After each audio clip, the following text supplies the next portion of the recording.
Hi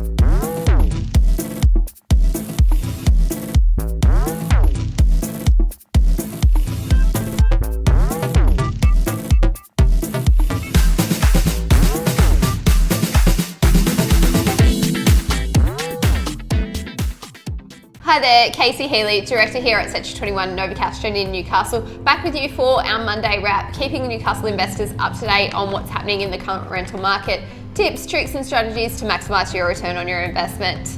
Nick, it's not really Monday. I know, and we're bringing this to you today being Friday because Casey's off on a little retreat next week, so Yeah, that's what my husband keeps saying too. Oh, she's just going on a retreat. Some downtime. I'm going for a conference, which is a retreat style conference, but there's still lots of learning involved. So super excited to be joining Kylie Walsh on her regrowth program at Tamworth at Dungowan Station. So in a little tiny house. Country girl for the weekend. I know, I've never. Or the week, few days. I'm not a big driver in the car by myself, so I've never gone that far by myself. So we'll see how it goes. Can't fly to Tamworth. I should have looked at that, shouldn't I?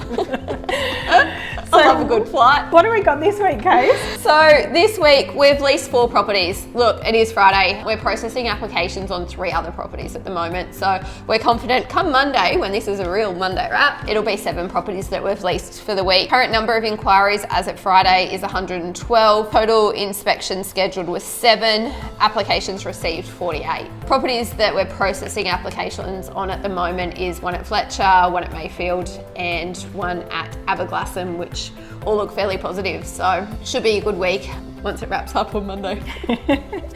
Feels weird saying that. I know it does, doesn't it? This week, I'm going to bring a few tips to investors. So it's not just necessarily to investors, it's a few tips here that we all can take on board in our own homes as well. But just 4 tips for protecting rentals during the festive season. So we're so close to, you know, that Christmas time. The big fella in the red suit. Yeah, and I don't want to come in being like a bit of a Grinch here. That's a bit of takeout from EBM here.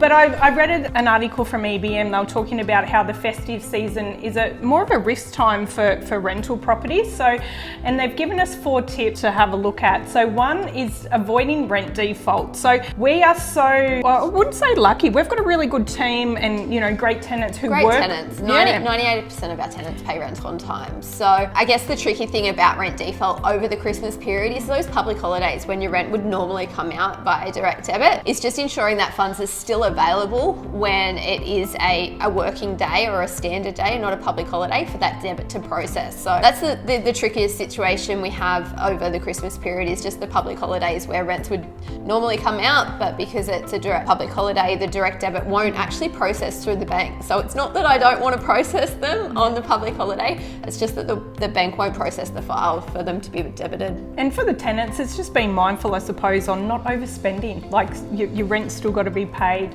Yeah, everyone loves to get in the Christmas spirit and spoil their loved ones, but we've just all got to do it quite smartly, really. Yeah, absolutely. And another one is reducing fire risk. Now this one I love because it's actually a really good one for everyone. It's something we should all take on board for our own homes as well. So only use interior and exterior lights fit for purpose. Yes. So you don't want to put your inside lights outside.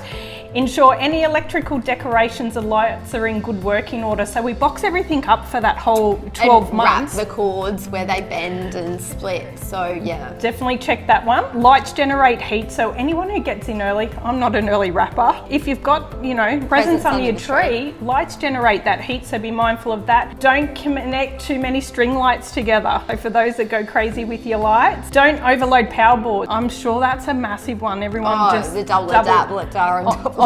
doubling up. Ensure that your lights are switched off every night. I know, you know, we do that. I'm in bed early, so they go off quite early in our house. Keep candles clear of your trees and everything around as well, but they're common things to do all year round anyway. The next thing is, are you insured for protecting against damage? So tenants are entering into that time where they will probably celebrate a little bit more in the home, and there could actually be accidental damage. So with your, you know, landlord insurance, does it cover accidental damage? And the 4th one is safeguarding your property. So, you know, it's not a nice thing, but unfortunately there is some thieves out there, and you just want to make sure that your landlord insurance actually covers, you know, that as well. And just the simple thing of locking your doors. Malicious damage. Yeah. Don't be leaving doors or anything open during the Christmas period because thieves need presents too. Yeah, it feels like we've come in a bit early, like in November, but it's still really not that far away. It's really not that far away, like 6 weeks. Yep, it's crazy. Wow, yeah. Where's the year gone? Yeah, definitely. So as an investor, it's really important that us as an agent, that we're proactive and guiding you and giving you some information on landlord insurance. If you know, and remember that comparable. Not all landlord insurance is the same. It's not a one size fits all kind of policy. So you really do need to look at your specialist landlord insurance to ensure you're covered. There was a recent article I wrote last week actually, which is on our blog post on our website, c21novocastrian.com.au, about landlord insurance and actually, are you covered if your property is vacant? Depending on obviously what policy and who you're with, there is a time period you can only have your property vacant. So if you're renovating a property, I think it's up to 90 days, but depending on which company you're with, it can be as little as 30 days, where if a property is vacant for any longer than that, you will be in like a breach and possibly void your policy there. So always good to read the fine print. Definitely, because they're definitely not created equal. So no, not at all. And if we can help you with some helpful information on that, reach out. And if you want to compare your policy with what you got, we can give you a quote. We use EBM here a lot within the agency. I know that they've got my properties insured. I've got my properties insured with them, so I can recommend them on a personal level as well. But as always, we're here to help in any way we can. We want to help you maximize your return on your investment, gain that financial freedom through owning an investment property. So I'm Casey Healey, director here at Central 21. And I'm Nicole, Hoare, investor consultant here at our agency. And we'll see you a bit over a week. See you later. Bye.